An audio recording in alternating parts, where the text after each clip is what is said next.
I read a story about a woman who was pregnant and went into labor at 26 weeks, which is quite early. She ended up delivering a baby girl who was only 1.5 pounds, and the baby girl was not breathing. After working on her for quite a while, the doctors came to the conclusion that there was no more that they could do, and they declared her to be dead.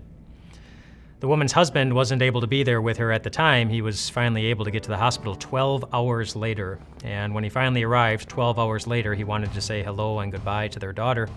And so the two of them together walked down to the morgue and pulled out the drawer, and the two of them started crying. And then their little daughter started crying too. She started whimpering and moving and crying because she wasn't really dead. She was alive.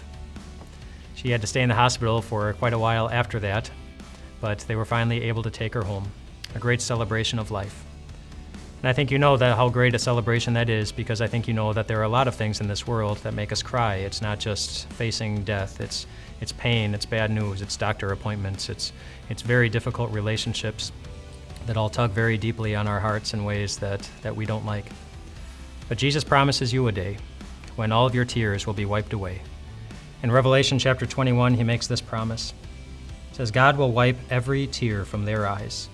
There will be no more death, or mourning, or crying, or pain, for the old order of things has passed away.